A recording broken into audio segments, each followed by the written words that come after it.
The rise of the MK party.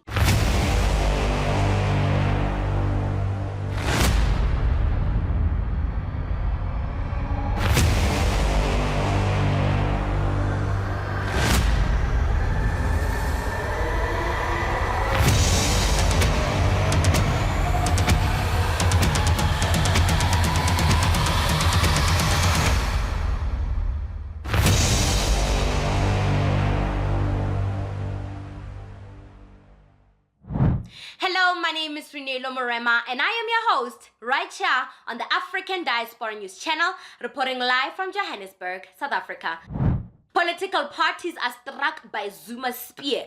The 2024 national elections have proven successful for former President Jacob Zuma's Umkhonto weSizwe party.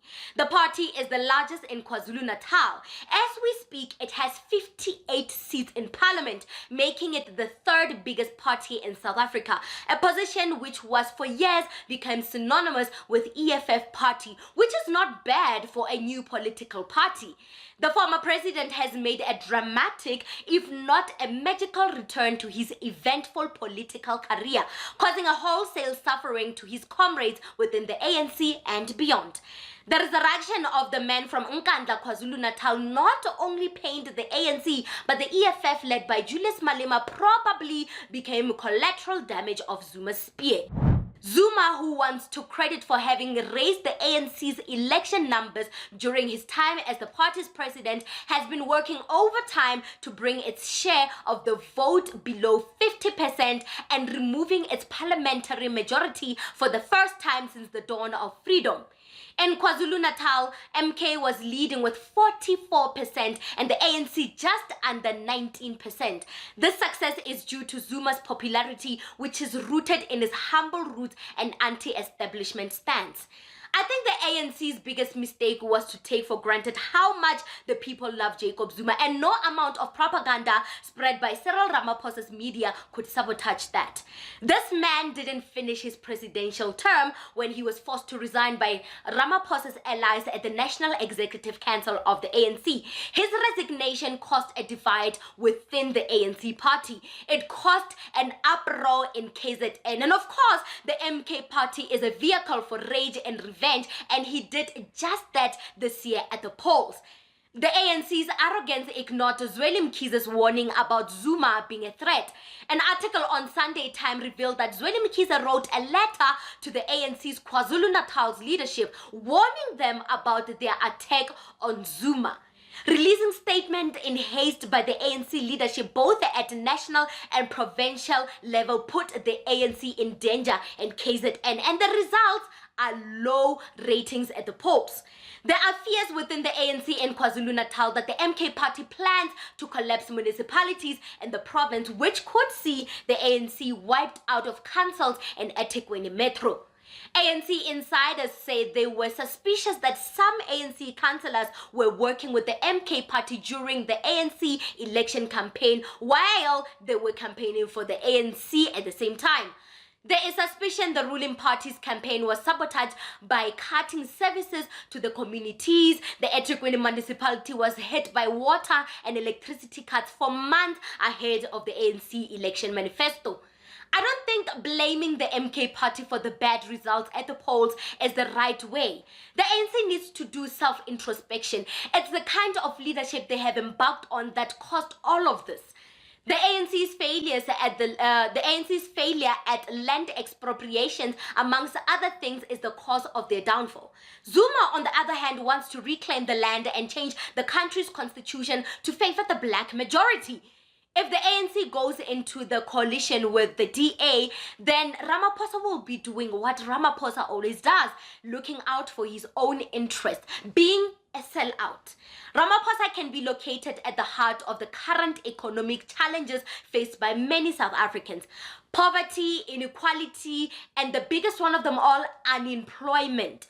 He is one of the black economic empowerment elite benefactors who made billions at the expense of poor black South Africans.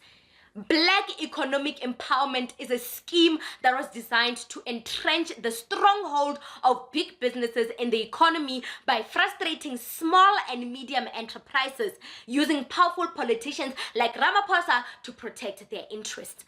Why do you think the private sector or these investors prefer doing business with the DA? And why do you think the DA suddenly wants to get in bed with Ramaphosa's ANC? Because of the Black Economic Empowerment Scheme. They know Ramaphosa will protect their interests, and the DA will be right there to oversee that all of this happens. To the people that voted for the DA, they literally handed over the country to the colonizers. You all literally took us a step back to apartheid, delaying the revolution of Africa. As a black person, it is a disgrace to give your votes to the white men who haven't earned the right to make decisions about the future of our country or which direction South Africa should take. And the people within the ANC that want the DA and the ANC coalition to come to life know exactly why they want it.